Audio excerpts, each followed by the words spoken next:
Hawak ko ang isang tray ng mainit na abalone congee, ang paboritong luto ng aking ama na ipinamana niya sa akin. Ika-15 anibersaryo namin ngayon ni Rico. Sa loob ng silid, narinig ko ang mahinang pagpihit ng kanyang boses, isang tonong hindi niya kailanman ginamit sa akin sa loob ng mahabang panahon. Bahagyang nakabukas ang pinto, sapat na upang masilip ko ang kanyang likuran habang may kausap sa telepono. Huwag kang mag-alala, baby. Malapit na siyang mamatay. Konting tiis na lang sa matandang dalagang yan, mapapasa atin na ang legacy shipping. Ang abalone na to? Ito ang huling handog ko para sa kanya bago siya tuluyang mawala sa landas natin. Ang halahak ni Rico ay tila isang matalim na kutsilyo na dumaan sa aking pandinig. Hindi nang hinig ang aking mga kamay. Hindi rin bumagsak ang tray na hawak ko. Sa halip, naramdaman ko ang isang pambihirang katahimikan na bumalot sa aking buong pagkatao. Ang pag-ibig na itinanim ko sa loob ng 15 taon ay tila isang tuyot na dahon na tinangay ng hanging amihan sa isang iglap. Ang lalaking ito, ang lalaking tinulungan kong bumangon mula sa kawalan gamit ang pawis at dugo ng aking ama, ay naghihintay na lamang ng aking huling hininga. Biglang bumukas ng malawak ang pinto. Natigilan si Rico. Mabilis niyang itinago ang kanyang telepono at pinalitan ang kanyang muka ng isang mapagkalingang ngiti. Maricel! Bakit ikaw nagdadala niyan? Dapat ay nagpapahinga ka na. Masama ang pakiramdam mo nitong mga nakaraang araw, hindi ba? Lumapit siya sa akin, pilit na kinukuha ang tray. Sa likuran niya, tumunog ang telepono sa bedside table. Ang aming secretary na si Liza ay tumatawag. Mama Maricel, pasensya na po sa istorbo, pero kailangan na po ang pirma niyo para sa transfer of assets na hinihingi ni Sir Rico. Sabi niya ay usapan niyo na ito. Humarap sa akin si Rico. Ang kanyang mga mata ay puno ng mapagkunwaring pag-aalala. Sige na, honey. Pirmahan mo na ang mga papeles na yan para hindi ka na maabala sa trabaho. Ako nang bahala sa lahat. Uminom ka na rin ng congee na ito. Pinalagyan ko yan ng espesyal na bitamina para bumalik ang lakas mo. Tiningnan ko ang mangkok ng tsa. Ang usok nito ay tila isang sumasayaw na multo ng aking katangahan. Sa loob ng 3 segundo, mabilis na naglakbay ang aking isipan sa bawat sakripisyong ginawa ko para sa kanya. Ang lahat ng iyon ay nagtapos sa sandaling ito. Ang aking kahinaan ay pumanaw na kasabay ng bawat salitang binitiwan niya sa kanyang kabit. Tumingin ako ng diretso sa mga mata ni Rico. Wala siyang nakitang luha. Wala siyang nakitang sakit. Ang nakita niya ay ang CEO ng Legacy Shipping na hindi niya kailanman nagawang pasukuin. Salamat, Rico. Ang aking tinig ay kasing lamig ng bakal. Pero busog pa ako. At tungkol sa mga papeles, tingin ko ay may kailangan muna tayong linawin sa harap ng aking abogado. Bakas ang gulat sa kanyang mukha. Hindi siya nakapansalita nang mabilis kong kinuha ang aking telepono at pinindot ang isang numero na matagal ko nang inihanda. Attorney Dante, ituloy mo na ang plano. I freeze ang lahat ng joint accounts at i-cancel ang power of attorney ni Rico. Nayon na, hindi ko hinintay ang kanyang paliwanag. Lumakad ako palabas ng silid nang hindi lumilingon. Narinig ko ang kanyang pagtawag, ang kanyang boses na puno ng takot at pagkalito. Ngunit ang tanging naririnig ko na lamang ay ang tibok ng aking sariling puso. Isang maayos, lohikal, at malakas na ritmo. Ang digmaan ay nagsisimula pa lamang, at tinitiyak ko na sa dulo nito, ako ang tanging matitirang nakatayo. Hindi ako natulog sa silid na ibinahagi ko kay Rico sa loob ng 15 taon. Sa halip, ginugol ko ang gabi sa aking home office. Pinapanood ang bawat paggalaw ng mga numero sa screen ng aking laptop. Ang bawat sentimong pinaghirapan ni Papa ay unti-unting hinuhulog sa isang butas na hindi ko napansin noon dahil sa sobrang pagtitiwala. Ngunit na yung gising ng aking diwa, ang lahat ay malinaw na gaya ng kristal. Kinabukasan, maaga akong pumasok sa opisina ng Legacy Shipping. Hindi nagtagal ay bumukas ang pinto at iniluwa nito ang isang babaeng tila isang lantang bulaklak. Si Stella. Nakasuot siya ng simpleng puting bestido, maputla ang labi, at may mga matang tila laging handang lumuha. Ito ang babaeng tinuring kong parang kapatid. Ang babaeng binigyan ko ng trabaho nang sabihin niyang wala siyang matuluyan. Ate Maricel, simula niya. Ang kanyang tinig ay nanginginig sa pagkunwari. I'm so sorry kung naging pabigat ako nitong mga nakaraang araw. Ang totoo niyan, masama lang talaga ang pakiramdam ko dahil sa stress sa opisina. Tiningnan ko siya mula ulo hanggang paa. Napansin ko ang maliit na bakas ng foundation sa kanyang leeg na pilit itinatago ang isang marka. Isang markang alam kong si Rico ang may gawa. Sa halip na sumigaw o sabunutan siya, dahan-dahan kong inilapag ang aking ballpen. Ang aking mukha ay nanatiling blangko, isang pader na walang pintuan. Is that so, Stella? Kung may sakit ka, bakit narito ka pa? Dapat ay nagpapahinga ka sa bahay na binabayaran ng kumpanya. Tugon ko ng may diin sa huling salita. Eksaktong pumasok si Rico sa silid. Mabilis ang kanyang mga hakbang patungo sa tabi ni Stella. Maricel naman, bakit ganyan ang tono mo sa kanya? Kita mo nang nahihirapan ang tao, tinadagdagan mo pa ang pressure. Is this how you treat your staff now? O baka naman nakakalimutan mong tao rin sila at hindi lang mga numero sa spreadsheet mo? Ang gaslighting ni Rico ay tila isang sirang plaka sa aking pandinig. Noon, baka naniwala pa ako na ako ang may pagkukulang. Pero ngayon, ang kanyang bawat salita ay nagpapatibay lamang sa aking desisyon na ilubog sila sa sarili nilang putik. Nakita ko ang mabilis na sulyap ni Rico kay Stella, isang sulyap ng pagmamay-ari at panunokso na akala nila ay hindi ko mapapansin. Rico is right, ate, dagdag ni Stella, habang pilit na humahawak sa braso ng asawa ko. Baka kailangan ko lang ng kaunting tulong pinansyal para sa check-up ko. Nahihiya na nga ako sa inyo eh. Kumuha ako ng isang pirasong tissue mula sa aking mesa at dahan-dahang tumayo. Lumapit ako sa kanya. Ang bawat hakbang ko ay kalkulado. Inabot ko ang tissue at dahan-dahang pinunasan ang kanyang noo, kahit wala naman itong pawis. Huwag kang mahiya, Stella. Punasan mo ang muka mo. Baka kasi matanggal ang maskara mo sa sobrang kapal. Bulong ko sa kanyang tainga. Sapat na para siya lang ang makarinig. Nakita ko ang panlalaki ng kanyang mga mata at ang biglang pagpigil niya sa kanyang hininga. Humarap ako kay Rico na ngayon ay nakakunot ang noo. Rico, kung gusto mo siyang tulungan, gamitin mo ang sarili mong pera. Huwag ang pondo ng kumpanya na kasalukuyang sumasailalim sa audit. Audit? Anong audit ang sinasabi mo? Ang boses ni Rico ay bumaon sa kaba kahit pilit niyang itinatago ang takot sa kanyang mga mata. Hindi ko siya sinagot.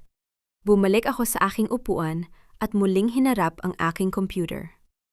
Ang kanilang presensya ay tila isang polusyon sa aking opisina na kailangan ng linisin.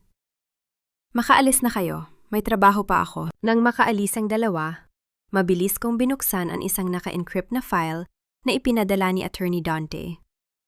Isang listahan ng mga wire transfers ang gumulaga sa akin. Ngunit hindi ang pangalan ni Stella ang nakita ko sa dulo ng bawat transaksyon. May isang pangalan na paulit-ulit na lumilitaw.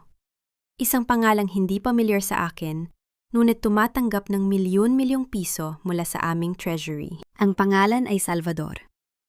Sino si Salvador? At bakit ang bawat petsa ng transfer ay tumatapat sa mga araw na sinasabi ni Rico na meron siyang out-of-town business meeting?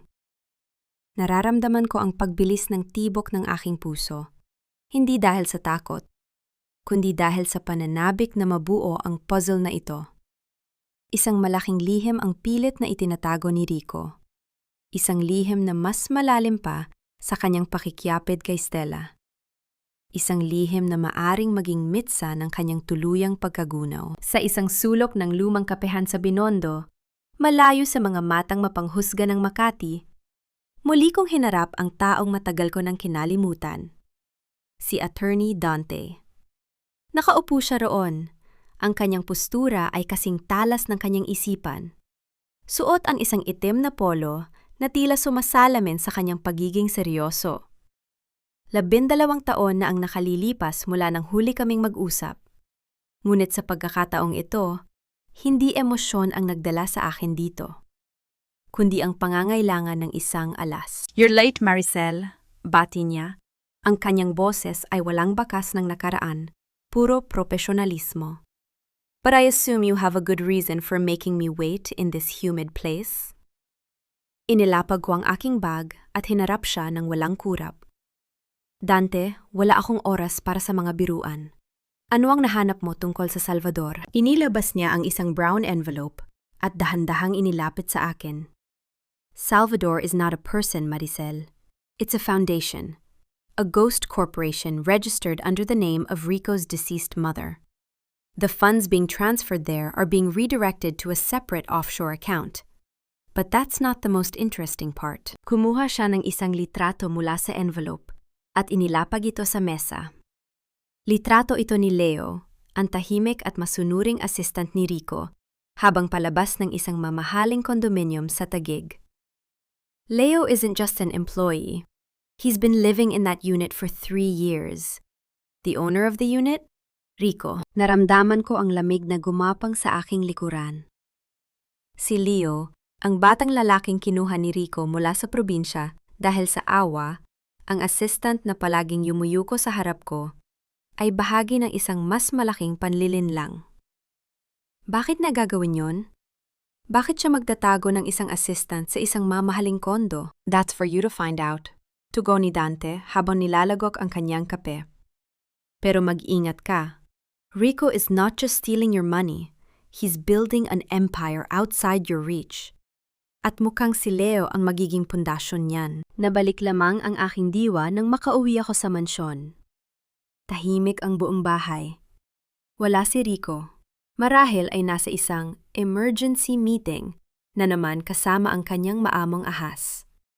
Dumiretso ako sa kanyang silid aklatan. Alam ko ang password ng kanyang digital vault, ang petsa ng aming kasal, ang petsang ginamit niya upang ipakita ang kanyang katapatan habang nagpaplano ng aking pagkagunaw. Ang bawat pagpindot ko sa keypad ay tila isang mabigat na hakbang patungo sa isang bangin. Nang bumukas ang pinto ng vault, hindi mga alahas o pera ang bumulaga sa akin. Sa gitna ng mga dokumento, may isang maliit na itim na kahon. Sa loob nito ay isang lumang litrato, isang bata na marahil ay nasa 10 taong gulang. Hinawakan ko ang litrato at tiningnan ang mga mata ng bata. Ang hugis ng labi, ang kurba ng kilay. Ang batang ito ay kamukhang-kamukha ni Rico, noon kami ay nagsisimula pa lamang. Ngunit ang ikinagulat ko ay ang nakasulat sa likod ng litrato. Isang petsa na 12 taon lamang ang nakalilipas at isang maikling dedikasyon. Para sa aking panganay, ang aking tunay na mana. Nanlambot ang aking mga tuhod. 12 taon? Ibig sabihin, bago pa man niya ako pakasalan, o sa unang taon ng aming pagsasama, ay mayroon na siyang ibang pamilya. Isang pamilya na itinago niya sa akin habang ginagamit niya ang yaman ng aking ama upang palakihin ang kanyang lihim na anak. Narinig ko ang pagbukas ng pinto sa ibaba.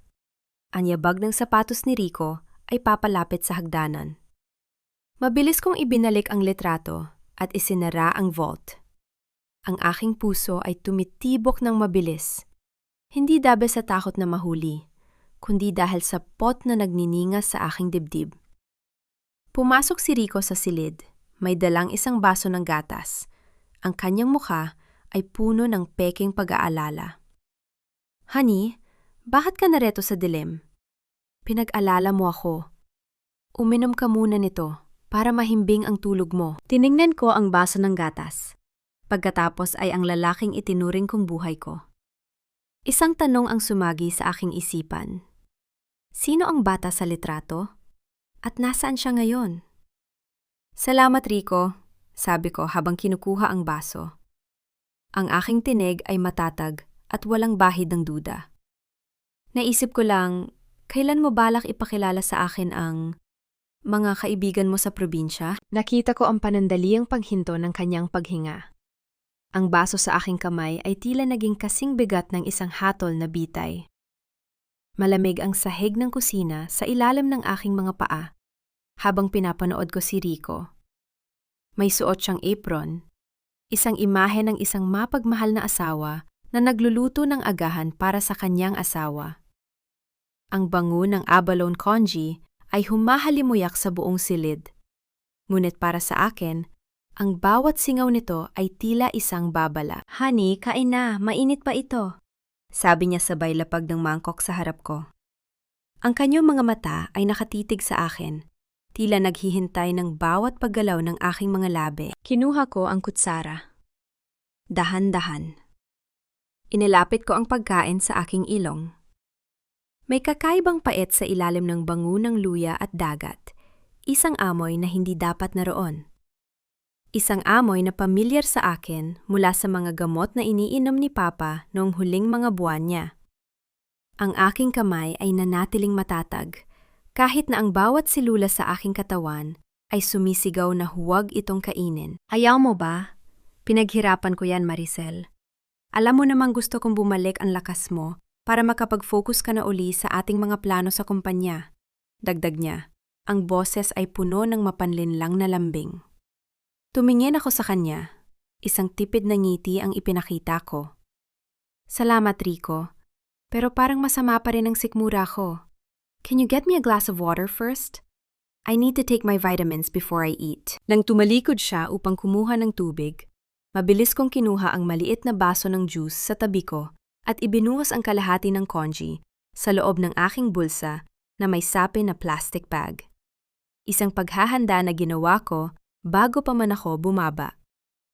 Ang natitira sa mangkok ay hinalo ko upang magmukhang nabawasan. Pagharap niya, iniabot niya ang tubig. "Inumin mo na lahat yan, ha?" "Of course," sagot ko. Ininom ko ang tubig habang pinapanood niya ako. Ang bawat lunok ko ay tila isang panata ng paghihigante. "Actually, Rico, kailangan ko nang umalis. May bigla ang meeting ako sa port. I'll just finish this later." "Wait, Maricel!" Pilit niya akong pinipigilan. Ang kanyang kamay ay humawak ng mahigpit sa aking braso. "Kailangan mong ubusin to. Importante ang kalusugan mo." "Bitawan mo ako, Rico." Ang aking tinig ay hindi malakas, ngunit may talim na nagpatigil sa kanya. "Ang kalusugan ko ang inaalagaan ko. Kaya nga kailangan kong magtrabaho para hindi tayo mawala ng kabuhayan, hindi ba?" Naglakad ako palabas ng mansyon. Bitbit ang bag na naglalaman ng ebidensya ng kanyang kataksilan. Hindi ako dumiretso sa opisina. Nagtungo ako sa isang pribadong laboratorio na pagmamay-ari ng isang kaibigan ni Papa. Ibinigay ko ang sample ng congee at ang aking sariling dugo para sa isang mabilisang pagsusuri. Habang naghihintay sa loob ng aking sasakyan, naramdaman ko ang panginginig ng aking mga daliri. Hindi ito takot. Ito ay ang purong pot ng isang babaeng itinuring na tanga ng taong pinakapinahalagahan niya. Ang bawat sandali ng aming pagsasama ay tila isang malaking kasinungalingan na binuo para lamang sa sandaling ito. Tumunog ang aking telepono. Isang hindi kilalang numero. "Hello, Ma'am Maricel? Ito po ang head nurse sa St. Jude Medical. Gusto lang po naming i-confirm ang inyong appointment para sa inyong laboratory results nung nakaraang linggo," sabi ng boses sa kabilang linya. "Anong results? Wala akong matandaang nagpa-check up ako sa inyo." Tugon ko. Ang aking kilay ay nagsimulang magsalubong. "Dito po sa record namin, si Sir Rico po ang kumuha ng inyong blood samples para sa isang executive check-up at home. At ma'am, kailangan niyo pong pumunta rito agad. Ang mga resulta ng inyong kidney function ay nasa critical na level. May nakita po kaming mga bakas ng arsenic sa inyong system." Napatitig ako sa kawalan. Arsenic. Hindi lang pala niya ako ninanakawan. Unti-unti na niya akong pinapatay sa loob mismo ng sarili kong tahanan. At ang lahat ng pag-aalaga niya ay bahagi ng kanyang plano upang magmukhang natural ang aking pagpanaw. Nabalik lamang ang aking diwa nang makita ko si Leo na nakatayo sa labas ng laboratorio pinapanood ang aking sasakyan mula sa malayo. Ang kanyang mukha ay walang emosyon, ngunit ang kanyang mga mata ay tila may gustong sabihin. Mabilis niyang iniwas ang tingin at sumakay sa isang itim na kotse na pamilyar sa akin. Ang kotse ni Rico. Hindi na ako biktima rito. Ako na ang mga ngaso. At ang unang bala ay itatama ko sa mismong puso ng kanyang kasinungalingan. Ang bawat detalye ng gabing ito ay pinag-isipan ko ng husto. Mula sa aking suot na matingkad na pulang terno hanggang sa bawat pangalan na nakasulat sa guest list. Ang restaurant sa Makati ay eksklusibo, tahimik, at puno ng mga taong ang tanging wika ay pera at impluwensya. Ito ang teritoryong binuo ko, at dito ko sila unti-unting lulunurin. Pumasok ako sa VIP room ng may taasno. Nakita ko agad sina Rico at Stella na nakaupo na. Si Stella ay suot ang isang itim na cocktail dress na halatang galing sa isang mamahaling boutique. Ngunit sa paraan ng kanyang pag-upo at paghawak sa baso, halatang hindi siya kabilang sa mundong ito. Para siyang isang pilit na palamuti sa isang tunay na ginto. Maricel, bakit kailangan pang isama si Stella sa dinner na ito kasama ang mga investors? Bulong ni Rico pagkalapit ko. Ang kanyang muka ay halatang balisa. Bakit hindi, Rico? Sabi mo ay kailangan niyang matuto tungkol sa negosyo. Tugon ko ng may tipid na ngiti. At bilang aking protege, dapat lang na makita niya kung paano gumalaw ang mga totoong may-ari ng industriyang ito. Nagsimimal ang dinner. Sa bawat pag-uusap tungkol sa shipping routes at offshore investments, kitang-kita ang pagkalito sa mga mata ni Stella. Sinubukan niyang sumingit sa usapan nang banggitin ng isang investor ang tungkol sa expansion sa Singapore. Ah, yes! Singapore is so beautiful. Maraming magagandang malls doon para sa shopping. Sabi ni Stella nang may malapad na ngiti. Akala niya ay nakasabay siya sa daloy ng usapan. Natahimik ang buong lamesa. Ang tunog ng padlapag ng tinidor sa plato ay tila isang malakas na hatol. Tiningnan ko siya ng may halong awa. Isang tinging mas masakit pa kaysa sa isang sampal. Stella dear, simula ko. Ang aking tinig ay malambing, ngunit may talim. We are talking about logistics and port management, not shopping districts. I think you should focus on your appetizers first. Baka mas lalong sumakit ang ulo mo sa mga terminong hindi mo pa kayang abutin. Namula si Stella. Nakita ko ang kanyang paghigpit ng hawak sa table napkin sa ilalim ng mesa. Tumingin siya kay Rico, naghahanap ng kakampi. Ngunit si Rico ay abala sa pag-iwas ng tingin habang pinupunasan ang kanyang sariling no. Ang pagkapahiya ni Stella ay tila isang matamis na alak na dumadaloy sa aking lalamunan. Anyway, pagpapatuloy ko habang nakatingin sa mga investors. The audit of Legacy Shipping is almost complete. May ilang discrepancies lang kaming nakita sa mga transfers sa ilang foundations, like the Salvador Foundation. Rico, do you have any idea about that? Nabitawan ni Rico ang kanyang kutsara. Lumika ito ng isang mahinang tunog sa porselana. Ang kanyang mukha ay biglang nawala ng kulay. That?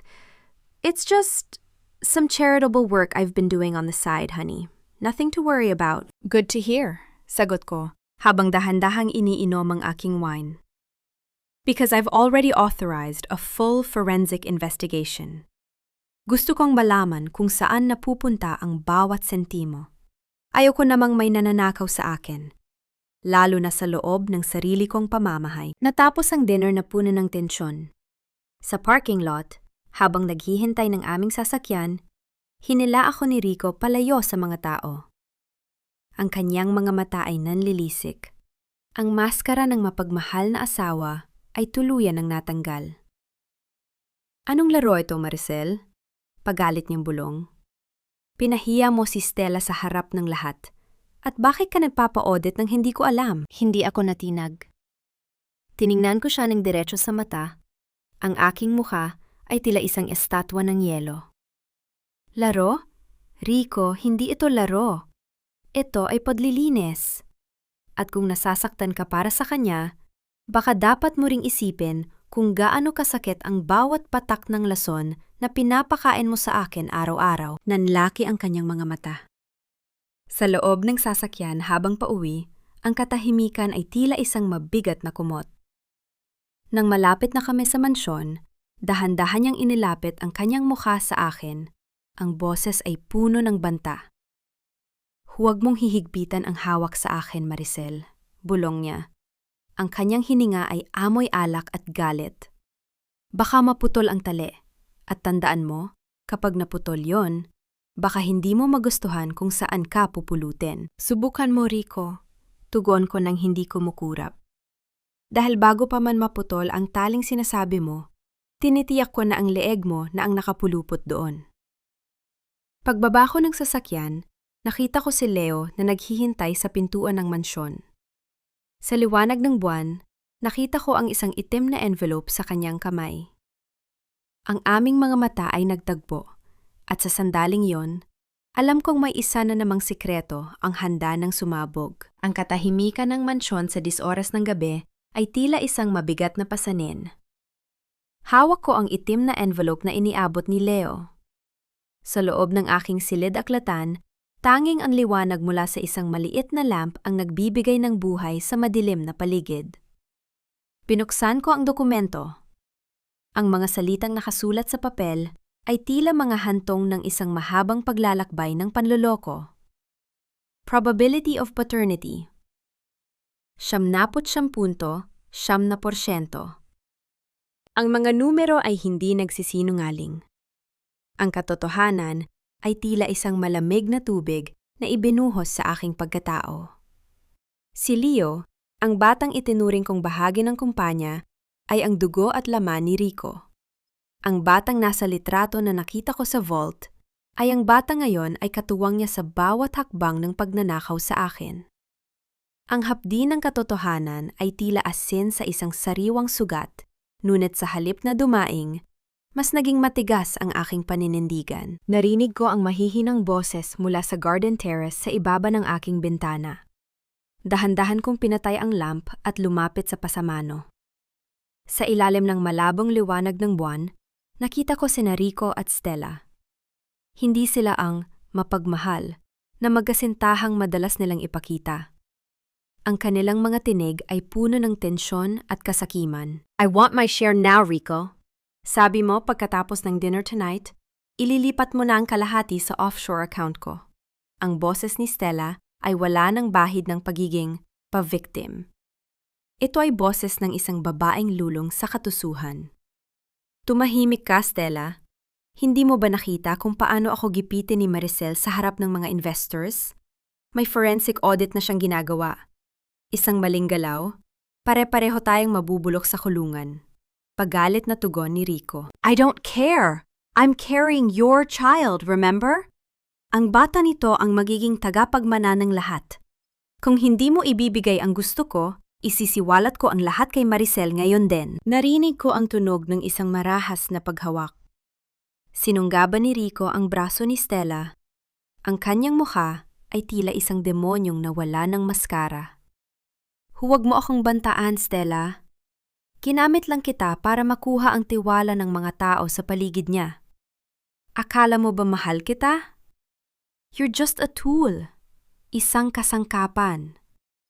"Anong sabi mo?" Nanginginig ang boses ni Stella. Sa pagkakataong ito ay dahil sa tunay na takot. "Makinig ka ng mabuti," bulong ni Rico. Ngunit sapat ang talas ng aking pandinig upang masagap ang bawat salita. "Huwag kang makulit. Pagkatapos nito, wala nang Maricel. Mawawala na siya sa landas natin. Pero tandaan mo, ikaw ang susunod kung hindi ka tatahimik. Kapag nakuha ko na ang lahat ng pera, wala akong pakialam kung nasaan ka o ang batang yan." Binitiwan ni Rico si Stella nang may pandidiri. Humahagulhol si Stella, isang tunay na iyak ng isang taong napagtanto na ang kanyang kinakapitan ay isang halimaw. Hindi ko magawang maawa sa kanya. Pareho silang nabulag ng kinang ng perang, hindi naman sa kanila. Bumalik ako sa aking mesa at muling tiningnan ang DNA report. Isang malaking pagkakamali ang ginawa ni Rico. Akala niya ay kontrolado niya ang lahat ng tao sa kanyang paligid. Hindi niya alam na si Leo, ang kanyang alas, ang siyang mismong nag-abot sa akin ng ebidensya ng kanyang pagkatalo. Kinuha ko ang aking telepono at nagpadala ng mensahe kay Attorney Dante. Ihanda mo na ang warrant para sa fraud at attempted murder, pero huwag muna nating ihahain. Gusto ko silang panuurin na mag-away hanggang sa wala nang matira sa kanila. Isang malalim na buntong hininga ang pinakawalan ko. Ang lason na inihahanda ni Rico para sa akin ay siya ring lason na papatay sa kanila ni Stella. Ang kailangan ko na lang ay isang pagkakataon. Isang pagkakataong magaganap sa susunod na board meeting. Biglang bumukas ang pinto ng aking silid-aklatan. Nakatayo roon si Rico, muling suot ang kanyang mapagkalingang ngiti, may dalang isang maliit na bote ng tubig. Honey, hindi ka pa na natutulog? Inumin mo muna itong vitamins mo. Sabi ng doktor, kailangan mo to para sa kidneys mo. Tiningnan ko ang bote. Tiningnan ko ang lalaking pumatay sa aking puso. Inabot ko ang bote at binuksan ito. Ngunit bago ko ito ilapit sa aking labi, tumingin ako sa kanya nang may kakaibang kinang sa aking mga mata. Rico, may nakalimutan ka palang sabihin sa akin, panimula ko. Ano yun, honey? Ang tungkol sa susunod na biktima pagkatapos ko. Ang bote ng tubig ay tila naging kasing init ng apoy sa aking kamay, habang nakikita ko ang unti-unting pagguho ng kanyang mga balikat. Nanigas ang anyo ni Rico sa gitna ng silid-aklatan. Ang kanyang kamay na may hawak ng bote ng tubig ay bahagyang nangatal. Sapat lamang upang mapansin ang aking matalas na paningin. Ngunit gaya ng isang bihasang aktor, mabilis niyang binalot ang kanyang muka ng pagkalito. Anong biktima ang sinasabi mo, honey? Masyado ka lang sigurong pagod. I think the stress of the audit is getting to your head. Ang boses niya ay malambing, ngunit ang kanyang mga mata ay hindi mapakali, tila isang hayop na naghahanap ng malulusutan. Ibinaba ko ang bote sa mesa nang hindi binubuksan. Siguro nga, Rico. Siguro nga ay kailangan ko lang ng pahinga. Pero bago ang lahat, kailangan kong tapusin ang mga papeles na iniwan ni Leo sa aking mesa. Nang lumabas siya ng silid, hindi ko pinalampas ang pagkakataon. Kinuha ko ang bote at ibinuhos ang laman nito sa isang maliit na lalagyan para sa laboratorio. Pinalitan ko ito ng ordinaryong tubig at iniwan sa mesa. Ang lason na nais niyang pumatay sa akin ay siya ring magiging ebidensya ng kanyang sariling kamatayan sa batas. Kinabukasan, ipinatawag ko si Leo sa aking opisina. Pinili ko ang oras na alam kong nasa labas si Rico para sa kanyang business lunch. Pumasok ang batang lalaki. Ang kanyang muka ay kasing tigas ng bato. Ngunit ang kanyang mga balikat ay tila may daladalang mabigat na pasan. Naupo ka, Leo? Utos ko. Hindi ito pakiusap. Ito ay utos ng isang reyna sa kanyang nasasakupan. Inilapab ko sa harap niya ang dalawang dokumento. Ang una ay ang DNA paternity result.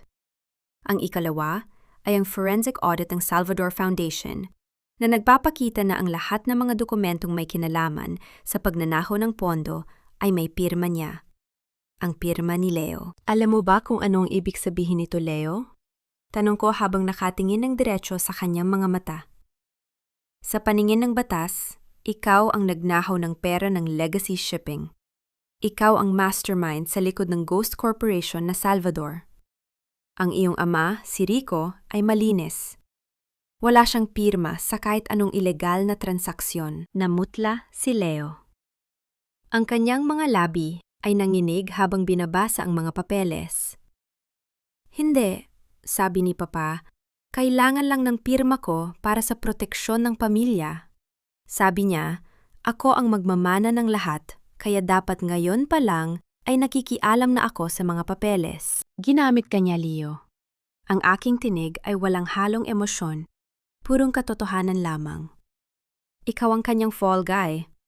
Kapag pumutok ang balitang ito, siya ay lalabas na biktima ng isang assistant na nanggaling sa probinsya. Ikaw ang mabubulok sa kulungan habang siya ay nagpapakasasa sa pera kasama ang bago niyang pamilya. At si Stella? Nakita mo ba kung paano siya tratuhin ng ama mo kagabi? Sa tingin mo ba ay ititira ka niya kapag wala na siyang pakinabang sa'yo? Tumulo ang luha mula sa mga mata ni Leo. Ngunit hindi ito luha ng kahinaan. Ito ay luha ng pot ng isang anak na ipinagkanulo ng sariling ama. Anong kailangan kong gawin, ma'am? Ibigay mo sa akin ang lahat ng password ng kanyang offshore accounts. Ibigay mo sa akin ang mga recording ng inyong mga pag-uusap. At sa darating na board meeting, ikaw mismo ang maglalantad ng katotohanan. Sabi ko habang iniaabot sa kanya ang isang pen. Mayroon kang dalawang pagpipilian, Leo. Sumama sa paglubog ng iyong ama o sumama sa akin upang itama ang lahat at simulan ang buhay mo ng malaya. Hindi nag-atubili si Leo. Kinuha niya ang panulat at nilagdaan ang kanyang salaysay. Sa sandaling iyon, naramdaman ko ang pagbaliktad ng agos. Ang dagat na akala ni Rico ay kanyang pinamumunuan ay nagsisimula ng bumalik sa kanya ng may higit na lakas. Nang makaalis si Leo, bumalik ako sa aking mesa upang ayusin ang aking mga gamit. Ngunit napatigil ako nang makita ang isang puting sobre na hindi ko napansin kanina. Wala itong pangalan ng nagpadala. Dahan-dahan ko itong binuksan. Sa loob ay may isang piraso ng papel na may sulat na tila mabilis ang ginawa. Huwag kang masyadong kampante, Maricel. Ang lason ay hindi lang nasa pagkain. Nasa paligid mo na ang kamatayan. Kasabay ng pagbabasa ko sa sulat, narinig ko ang mahinang tunog ng pagpihit ng trangka ng aking pinto. Ang aking opisina ay nasa ika-40 palapag at ang bawat bintana ay sarado. Walang dapat na pumasok sa oras na ito. Tumingala ko at nakita ang isang anino sa salamin ng aking pintuan. Ang anino ng isang taong may hawak na bagay na kasing haba ng isang patalim. Ang aking puso ay tumibok ng mabilis, ngunit ang aking kamay ay dahan-dahang dumiit sa alarm button sa ilalim ng aking mesa. Rico! Bulong ko sa hangin. Kung akala mo ay madali akong mamatay, nagkakamali ka. Dahan-dahang bumukas ang pinto ng aking opisina. Ang liwanag mula sa hallway ay lumika ng isang mahabang anino na tumagos hanggang sa aking mesa. Hindi ko kinuha ang aking paningin sa aninong iyon. Nanatiling nakapatong ang aking daliri sa alarm button, handang metsa ng isang malaking gulo. Ngunit nang tuluyang pumasok ang tao, hindi ang mukha ni Rico ang bumulaga sa akin. Ito ay si Rico. Ngunit ang kanyang hitsura ay malayo sa kagalang-galang na negosyanteng kilala ng lahat. Gusot ang kanyang barong, magulo ang buhok, at may hawak siyang isang matulis na letter opener na gawa sa pilak. Isang regalo ko sa kanya noong nakaraang Pasko. You're working too late, honey. Ang boses niya ay malat, puno ng pagod, at isang uri ng desperasyon na ngayon ko lang narinig. Masyado mong pinahihirapan ang sarili mo sa audit na yan. Bakit hindi mo na lang itigil? Why can't we just go back to how things were? Tiningnan ko ang letter opener sa kanyang kamay. Pagkatapos ay ang kanyang mga mata. Go back to what, Rico? Sa panahong nilalason mo ako habang ninanakawan ang kumpanya ng tatay ko? Sa panahong binubuo mo ang sarili mong imperyo gamit ang pawis ko? Huwag na tayong maglokohan. Alam nating dalawa na wala nang babalikan. Dahan-dahan siyang lumapit sa mesa. Ang dulo ng letter opener ay tumatama sa kahoy. Lumili ka ng isang mahinang tunog ng paggaskas sa bawat hakbang niya. I loved you, Maricel. In my own way, I did. Pero palagi mo akong pinararamdam na isa lang akong tauhan sa buhay mo. I was always second to your father's legacy. Hindi mo ba naisip na kailangan ko rin ng sariling pagkakakilanlan? Ang pagkakakilalan mo ay bilang isang magnanakaw at mamamatay tao, Rico. Ang aking tinig ay hindi man lang nanginig. At ang pag-ibig na sinasabi mo? Iyon ang pinakamalaking insultong narinig ko ngayong gabi. Tumigil siya sa harap ko. Ang dulo ng pilak na talim ay nakaturo na ngayon sa aking dibdib. Sa loob ng ilang segundo, ang hangin sa pagitan namin ay naging kasing bigat ng tingga. Ngunit sa halip na matakot, mas lalo akong tumitig sa kanya nang may panghahamak. Sige, ituloy mo, hamon ko sa kanya. Saksakin mo ako rito mismo. Pero tandaan mo, ang bawat file na nahanap ni Leo, ang bawat video ng pakikipagtipan mo kay Stella, at ang bawat patak ng arsenic na nakuha sa konji mo ay nasa cloud na at nakatagdang ipadala sa mga awtoridad sa oras na tumigil ang tibok ng puso ko. Go ahead, be the criminal you always were. Nanginig ang kamay ni Rico. Ang letter opener ay nahulog mula sa kanyang pagkakahawak at tumama sa carpet ng walang ingay. Napaupo siya sa upuan sa harap ko. Ang kanyang muka ay ibinaon niya sa kanyang mga palad. Isang imahe ng isang talunang tao. Umuwi na tayo, sabi ko habang nililigpit ang aking mga gamit. Mayroon tayong huling hapunan na kailangang pagsaluhan. Bukas ay board meeting na. Gusto kong makita mo kung paano mo wawakasan ang sarili mong karera. Pagdating sa mansyon, ang hapagkainan ay nakahanda na. Naroon si Stella, nakaupo sa dulo. Tila isang reynang naghihintay ng kanyang korona. Hindi niya alam na ang koronang iyon ay gawa sa tinik. Si Leo naman ay nakatayo sa isang sulok, tahimik at matalas ang paningin. Tila isang sundalong naghihintay ng huling hudyat. Let's have a toast, mungkahi ko habang ibinubuhos ang wine sa bawat baso. Ang tunog ng likidong dumadaloy ay tila isang babala sa gitna ng nakatutulig na katahimikan. Inangat ko ang aking baso. Tumingin ako kay Stella, pagkatapos ay kay Rico, at huli ay kay Leo. Para sa tagumpay ng bukas, para sa paglabas ng katotohanan, at para sa huling gabi nating lahat sa ilalim ng iisang bubong. Nagkatinginan sina Rico at Stella. Ang kaba sa kanilang mga mata ay hindi na maitatago. Ininom ko ang aking wine nang hindi inaalis ang tingin sa kanila. Ang lasa nito ay matamis, ngunit alam ko na para sa kanila, ito ay lasa ng nalalapit na pagkagunaw. I'll see you both in the boardroom tomorrow, sabi ko bago tumayo. Matulog kayong mabuti. Baka ito na ang huling gabing makakatulog kayo sa isang malambot na kama. Habang paakyat ako sa hagdan, narinig ko ang mahinang pagtatalo ni Rico at Stella sa ibaba. Ang kanilang alyansa ay tuluyan ng gumuho. Ang tanging natira ay ang takot at ang desperadong pagnanais na iligtas ang sarili. Pagpasok ko sa aking silid, nilingon ko ang isang maliit na recorder na nakatago sa ilalim ng hapagkainan. Ang huling hapunan na ito ay hindi lamang para sa pagkain.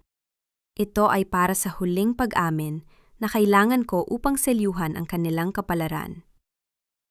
Bukas, ang reyna ay babangon mula sa mga abo. At ang mga sumunog sa kanya ay siya ring matutupok sa apoy ng kanyang katarungan. Ang lamig ng aircon sa loob ng boardroom ay tila bumaon sa aking balat. Ngunit nanatiling mainit ang daloy ng dugo sa aking mga ugat. Nakaupo ako sa kabisera ng mahabang lamesang gawa sa mahogany. Ang aking mga kamay ay magkasakop sa ibabaw ng makinis na kahoy. Sa paligid ko, ang mga board members ng Legacy Shipping ay abala sa pagbulong. Ramdam ang tensyong bumabalot sa silid. Pumasok si Rico nang may malapad na ngiti, suot ang kanyang pinakamahal na suit. Sa likuran niya ay si Leo, na nanatiling nakayuko at bitbit ang mga makakapal na folder. Akala ni Rico, ang araw na ito ang kanyang koronasyon.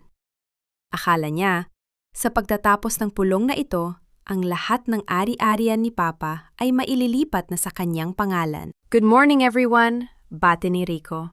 Ang kanyang boses ay puno ng pekeng kumpiyansa. Ngayon ay tatalakayan natin ang kailangang expansion ng ating kumpanya. Ngunit bago ang lahat, kailangan nating pag-usapan ang restructuring ng ating assets para sa proteksyon ng ating mga investors. Tumayo ako bago pa man siya makapagpatuloy. Ang tunog ng aking pag-urong ng upuan ay tila isang hudyat ng giyera. Restructuring? O baka naman ang ibig mong sabihin, Rico, ay ang tuluyang paglipat ng pondo ng Legacy Shipping patungo sa Salvador Foundation. Natahimik ang buong boardroom. Ang mga bulungan ay napalitan ng nakabibining katahimikan. Nanlaki ang mga mata ni Rico, ngunit mabilis siyang nakabawi. Maricel, honey, hindi ito ang tamang lugar para sa iyong mga hinala. You're being emotional again. Let the professionals handle the business. Emotion has nothing to do with facts, Rico. Tugon ko ng may malamig na niiti. Attorney Dante, please. Bumukas ang pinto at pumasok si Dante. Bitbit ang mga ebidensyang binuo namin sa dilim. Isa-isang ipinamahagi ang mga dokumento sa bawat board member. Ang hawak nyo ngayon ay ang forensic audit ng Salvador Foundation. Makikita nyo rito ang sunod-sunod na wire transfers mula sa ating treasury patungo sa mga offshore accounts sa Cayman Islands. At ang pirma sa bawat dokumento, hindi kay Maricel, kundi kay Rico at sa kanyang assistant. Kasalanan ito ni Leo!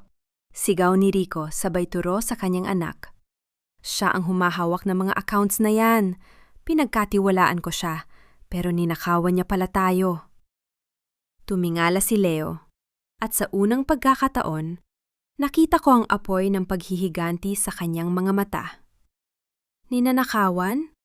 Ikaw ang nag-utos sa akin, Papa. Mayroon akong recording ng lahat ng pagbabanta mo sa akin kung hindi ko gagawin ang gusto mo. Bago pa man makasagot si Rico, biglang bumukas ng marahas ang pinto ng boardroom. Pumasok si Stella, pawis na pawis, at tila nawawala sa sarili. May hawak siyang isang tray na may mangkok ng congee. Ang kanyang mga mata ay nanlilisik habang nakatingin sa akin. Pagkatapos ay kay Leo. Rico, sabi mo ang batang ito ang kukuha ng lahat? Sigaw ni Stella, itinuro niya si Leo. Sabi mo, kapag wala na si Maricel, siya ang papalit. Pero nalaman ko ang totoo. Niloloko mo rin ako. Balak mo kaming itapon pagkatapos mong makuha ang pera. Stella, tumahimik ka! Umalis ka rito! Bulyaw ni Rico. Ang kanyang mukha ay naging kasing pula ng litson sa sobrang galit at hiya. Ngunit hindi tumigil si Stella. Inilapag niya ang mangkok ng congee sa harap ni Leo nang may marahas na pagkilos. Sabi ni Rico, kailangang kainin ito ng tunay na tagapagmana para sa swerte. O ayan, Leo, kainin mo! Patunayan mo sa amin kung gaano ka katapat sa tatay mo. Tiningnan ko ang congee. Ang amoy ng luya ay humalo sa amoy ng takot sa loob ng silid. Alam ko ang nasa loob ng mangkok na yon. Alam ko na ang lason na inihanda ni Rico para sa akin ay siya ring lason na ngayon ay iniaalok ng kanyang kabit sa kanyang sariling anak. Kainin mo, Leo! Hamon ni Stella. Ang kanyang boses ay tila isang baliw na humahalakak. Para matapos na ang lahat! Dahan-dahang hinawakan ni Leo ang kutsara. Tumingin siya kay Rico, naghahanap ng huling bakas ng pagmamahal. Ngunit ang nakita lamang niya ay ang muka ng isang lalaking ang tanging iniisip ay kung paano makakatakas sa mga board members na ngayon ay tumatawag na ng pulis. Huwag, Leo! Ang aking tinig ay pumailan lang sa boardroom. Kasing talas ng isang utos. Huwag mong kainin ang kamatayan na inihanda ng sarili mong ama. Nanigas ang lahat. Ang bawat mata sa boardroom ay nakatitig sa mangkok ng congee, habang ang tunog ng sirena ng pulis ay nagsisimula ng marinig mula sa labas ng gusali. Ang bagyo sa boardroom ay kasalukuyan ng humahagupit at tinitiyak ko na walang sinuman sa kanila ang makakalabas nang hindi wasak ang pagkatao. Ang silid ay tila nawala ng hangin. Nakatitig ang lahat sa kutsarang hawak ni Leo na dahan-dahang lumalapit sa kanyang mga labi. Ang bawat board member ay tila naging estatwa, hindi makapaniwala sa eksenang nasasaksihan. Sa gilid ko, nakita ko ang pagbabago sa mukha ni Rico. Ang kanyang kumpiyansa ay napalitan ng isang hilaw na takot. Isang takot na hindi para sa kanyang kumpanya, kundi para sa isang bagay na siya mismo ang nagtanim. Leo, stop! No! Ang sigaw ni Rico ay yumanig sa buong boardroom. Mabilis niyang tinangka na abutin ang mangkok, ngunit huli na ang lahat para sa kanyang dignidad. Hinawakan ko ang braso ni Leo ng mahigpit. Pinatigil ang kanyang kamay sa gitna ng hangin. Tumingin ako kay Stella na ngayon ay hinihingal. Ang kanyang mga mata ay nanglilisik sa galit. Stella, alam mo ba kung anong ginagawa mo? Akala mo ba ay binibigyan mo si Leo ng kanyang karapatan?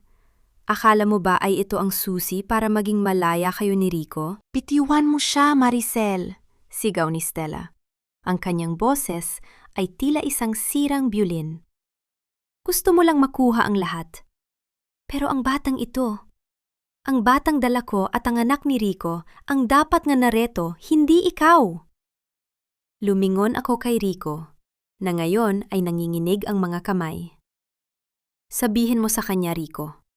Sabihin mo sa kanya kung para kanino talaga ang mangkok na yan. Sabihin mo sa kanya kung anong bitamina ang inilagay mo sa congee na yan kagabi bago mo ito itinabi sa refrigerator. Natahimik si Stella. Ang kanyang tingin ay lumipat mula sa akin patungo kay Rico. Rico, anong sinasabi niya? Stella, huwag kang makinig sa kanya. Sinisiraan niya lang ako. Depensa ni Rico. Ngunit ang kanyang boses ay walang laman, puro hangin at kaba. Attorney Dante, ang resulta. Utos ko nang hindi inaalis ang tingin sa aking asawa. Inilabas ni Dante ang isang report mula sa laboratorio. Ang sample ng congee na kinuha mula sa kusina ng mansyon ay nagpositibo sa mataas na konsentrasyon ng arsenic. At ayon sa forensic audit ng iyong mga search history sa computer, Rico, 3 buwan mo nang pinag-aaralan kung paano maglason ng hindi agad nahahalata. Ngunit may isang plot twist na hindi mo inaasahan. Lumapit ako kay Stella. Ang aking tinig ay kasing lamig ng yelo. Rico didn't prepare that for me, Stella. Narinig ko kayo sa garden kagabi, hindi ba? Sabi ni Rico, ikaw ang susunod. He planned to poison you because you were becoming a liability. You were blackmailing him with a pregnancy. That bowl of congee?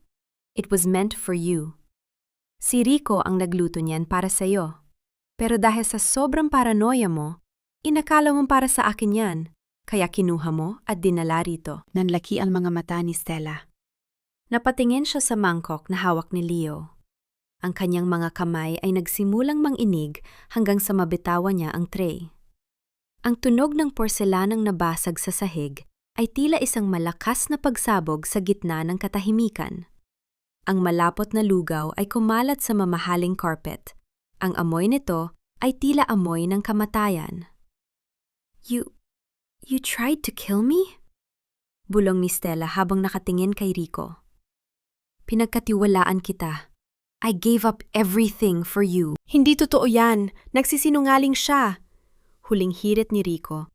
Ngunit sa sandaling yon, bumukas ang mga pinto ng boardroom.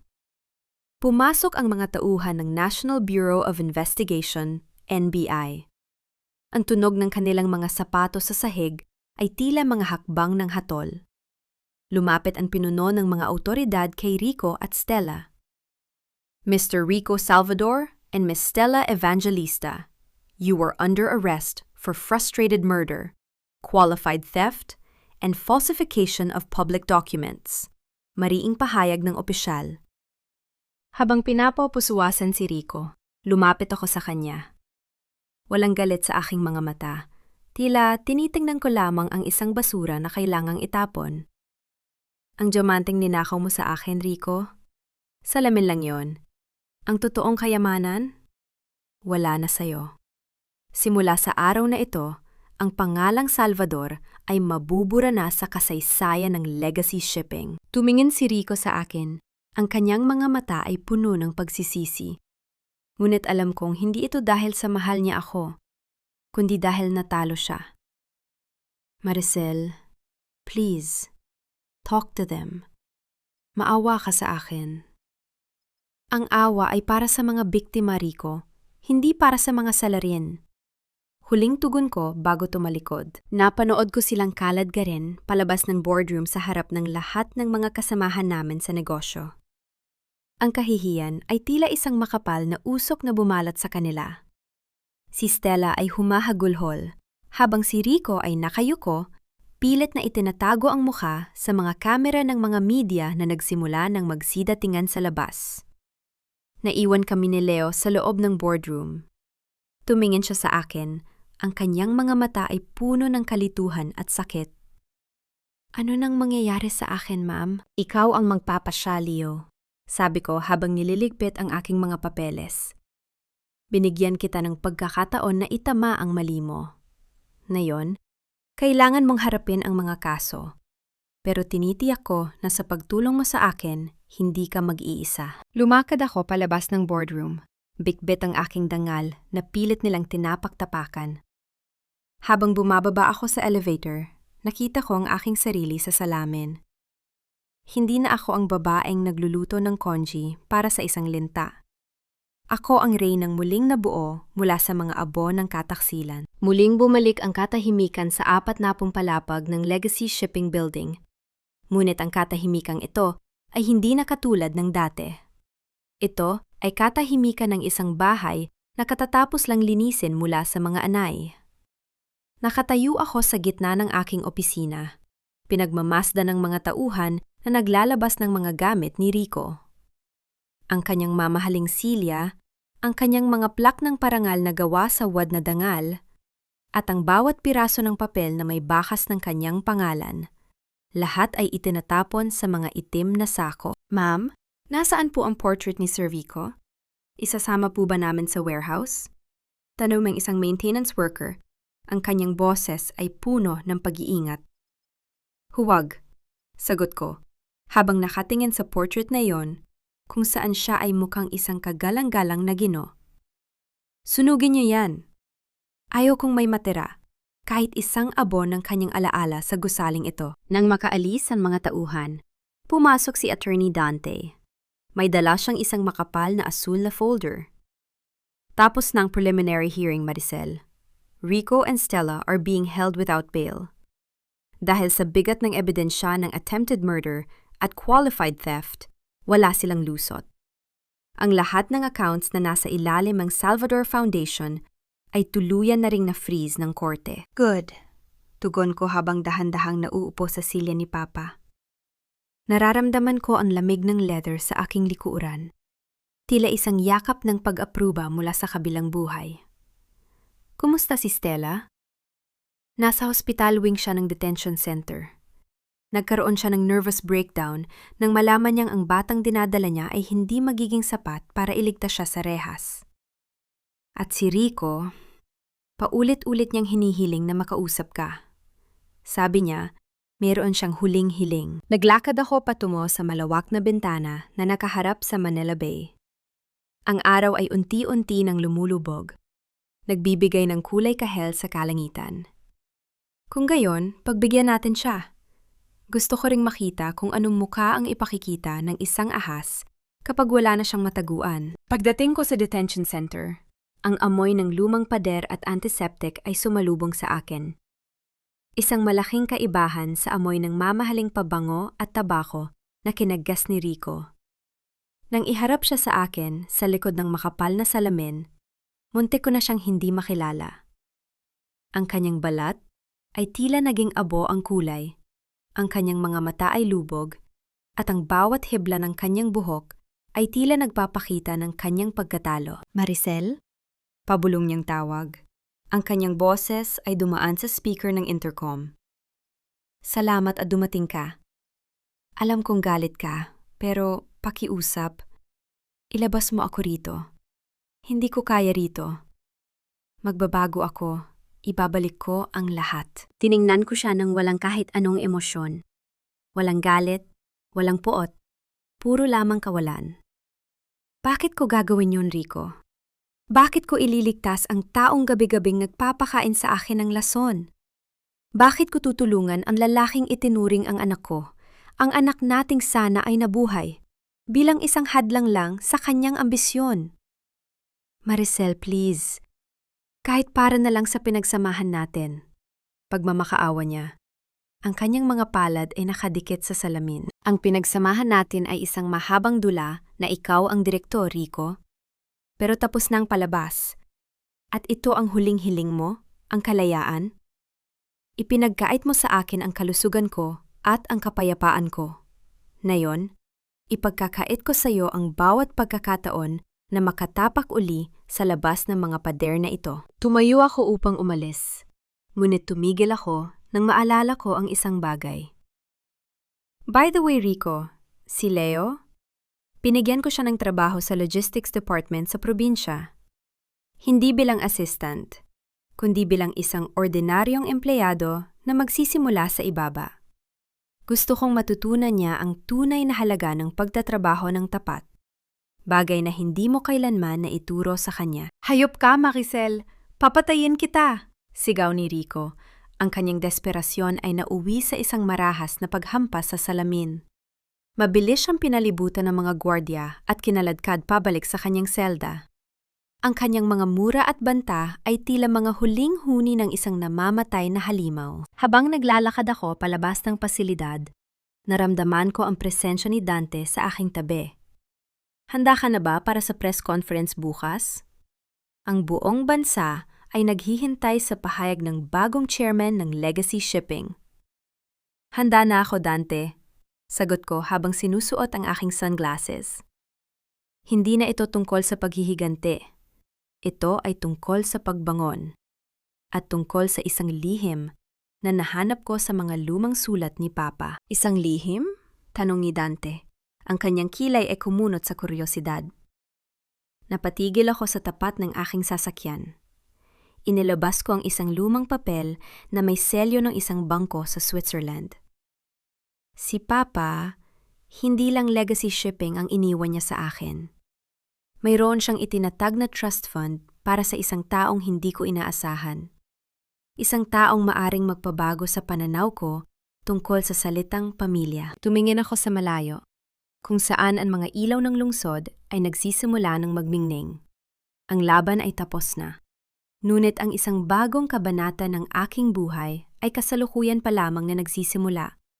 Isang kabanata na walang lason, walang kasinungalingan, at puno ng mga bagong pag-asa. Nakatayo ako sa harap ng mga kumukutitap na ilaw ng mga kamera sa loob ng grand ballroom ng isang Maranyang hotel. Ang bawat shutter ng kamera ay tila isang mabilis na tibok ng puso na sumasalamin sa atensyon ng buong bansa. Ngayong araw, ang Legacy Shipping ay hindi na balita dahil sa iskandalo, kundi dahil sa isang bagong simula. Suot ko ang isang puting-puting terno, isang simbolo ng kalinisan at muling pagsilang mula sa mga abo ng kataksilan. Ladies and gentlemen, simula ko. Ang aking tinig ay matatag at pumailan lang sa buong silid ng walang panginginig. The past few months have been a storm for this company and my family. But a storm doesn't just destroy, it clears the path. Today, I am officially launching the Alfonso Memorial Foundation. This is not just a charity. This is the heart of Legacy Shipping. Narinig ko ang mahinang bulungan ng mga reporter. Inilantad ko sa screen ang lihim na trust fund na iniwan ni Papa. Hindi ito para sa akin, at lalong hindi para kay Rico. Itinatag ito ni Papa para sa mga pamilya ng mga manggagawang na wala ng hanapbuhay sa dagat. Isang safety net na hindi ko nalaman dahil sa mga manipulasyon ni Rico sa mga dokumento noon. Family is not just about blood. Pagpapatuloy ko, habang nakatingin ng diretso sa lens ng camera, tila ba kinakausap ko ang lahat ng mga kababaihang nakararanas ng pang-aabuso? Family are those who stand by you when the waves are high. Legacy Shipping will no longer be an empire built on greed, but a sanctuary built on trust and professional excellence. Pagkatapos ng press conference, lumapit sa akin si Attorney Dante. May bitbit siyang diaryo. Ang headline, Rico Salvador and accomplice sentenced to 30 years for fraud and attempted murder. Wala akong naramdamang kagalakan, puro lamang katahimikan. Ang kanilang sentensya ay hindi lamang isang parusa. Ito ang tuldok sa isang kabanata ng aking buhay na kailangan ng isara. Congratulations, Chairman, nakangiting sabi ni Dante. May kakaibang ningning sa kanyang mga mata. Isang tingin na matagal ko nang hindi nakikita mula sa kanya. Your father would be very proud. Actually, I think he already knew you'd handle it this way. He chose me to be your lawyer because he knew I'd never let you fall. Salamat, Dante, for everything, tugon ko. Para sa pagiging sandigan ko nung akala ko ay wala na akong kakampi. By the way, Maricel, Dagdag niya habang naglalakad kami patungo sa lobby. Nakausap ko si Leo. Sinimula na niya ang kanyang trabaho sa warehouse sa Cebu. Sabi niya, gusto niyang patunayan na kahit siya ay anak ng isang kriminal, maari siyang maging isang disenteng tao. He's returning the money he took, bit by bit. Tumango ako. Ang pagbibigay ng pagkakataon kay Leo ay hindi para kay Rico, kundi para sa sarili ko, upang ipakita na ang pot ay hindi ang huling salita sa aking buhay. Bago kami lumabas ng hotel, napatigil ako sa tapat ng isang malaking salamin. Hindi ko na nakita ang babaeng matamlay at may takot sa mga mata.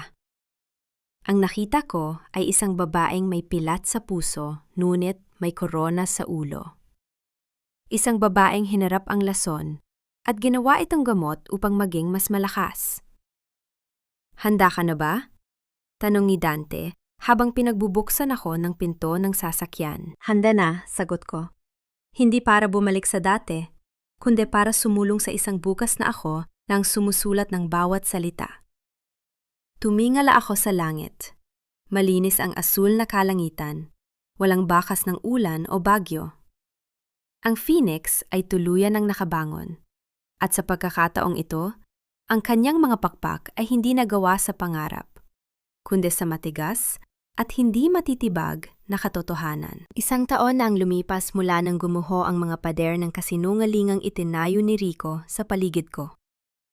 Ngayon, nakatayo ako sa deck ng MV Esperanza, ang pinakabagong barko ng legacy shipping na ipinangalan ko sa salitang pag-asa. Ang hanging dagat ay humahalik sa aking balat, malamig at sariwa, malayo sa lason at suffocating na hangin ng aking nakaraan. Hinatulan na ng korte si Rico at Stella. Balita ko, si Stella ay nanganak sa loob ng piitan, isang sanggol na walang malay sa kasalanan ng kanyang mga magulang. Hindi ko sila kinamumuhian. Ang poot ay isang mabigat na bagahe na tumitigil sa pag-unlad ng isang tao, at matagal ko na itong ibinaba sa pampang. Para sa akin, si Rico ay hindi na isang sugat na kumikirot, kundi isang pilat na nagpapaalala sa akin kung gaano ako katibay. Ma'am Maricel, narito na po ang monthly report mula sa ating Cebu branch. Ang boses ni Leo ay matatag at puno ng paggalang. Lumingon ako sa kanya. Malaki na ang ipinagbago ng bata. Ang kanyang mga mata ay wala na ang dilim ng paghihigante. Napalitan na ito ng determinasyon na bumuo ng sariling pangalan. Salamat, Leo. Balita ko ay nakuha mo ang promosyon bilang supervisor. I am proud of you. Salamat po, ma'am. Salamat sa pagkakataon na maging higit pa sa anino ng aking pinagmulan. Tugon niya bago magpaalam ng may paggalang. Nabalik ang aking pansin sa abot tanaw kung saan ang araw ay dahan-dahang lumulubog, nagbibigay ng gintong liwanag sa karagatan. Naramdaman ko ang isang pamilyar na presensya sa aking tabi, si Attorney Dante. Hindi siya nagsalita, sapat na ang kanyang presensya upang punan ang puwang ng katahimikan. Are you thinking about your father? Tanun ni Dante. Ang kanyang boses ay malambing at may kasamang pag-aalaga. Iniisip ko kung paano niya ako hinubog para sa sandaling ito. Sagot ko, habang inilalagay ang aking kamay sa ibabaw ng kanyang kamay na nakapatong sa railings. Dante, noong nalaman kong nilalason ako ni Rico, akala ko ay katapusan na ng mundo. Pero ang lason na yon, pala ang naging gamot upang magising ako sa katotohanan. Dahan-dahang hinawakan ni Dante ang aking kamay. Ang kanyang hawat ay mainit at ligtas. You are the strongest woman I know, Maricel. You didn't just survive, you conquered. Tumingin ako sa kanya. At sa unang pagkakataon, sa loob ng mahabang panahon, nakita ko ang posibilidad ng isang bagong pag-ibig.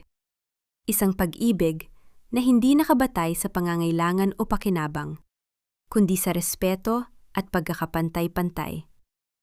Hindi ko minamadali ang mga bagay. Ang puso ko ay tila isang malawak na karagatan, tahimik sa ibabaw, ngunit may malalim na lakas sa ilalim. Ready to go back? Tanong niya. Handa na. Tugon ko ng may matamis na ngiti. Sa aking pagtanda, natutunan ko na ang tunay na kapangyarihan ng isang babae ay hindi nasusukat sa dami ng kanyang pera o sa taas ng kanyang posisyon. Ito ay nasusukat sa kanyang kakayahang tumayo pagkatapos siyang itumba ng mga taong pinakapinahalagahan niya. Ang patawad ay hindi para sa kanila. Ito ay para sa sarili ko upang maging malaya. Ang pangalang Maricel Salvador ay wala na. Ngayon, ako ay si Maricel Alfonso, ang anak ng aking ama, ang reyna ng aking sariling buhay, at ang babaeng hindi na kailanman papayag na malason ang kanyang dangal. Ang gabi ay dahan-dahang dumarating, ngunit hindi na ako natatakot sa dilim.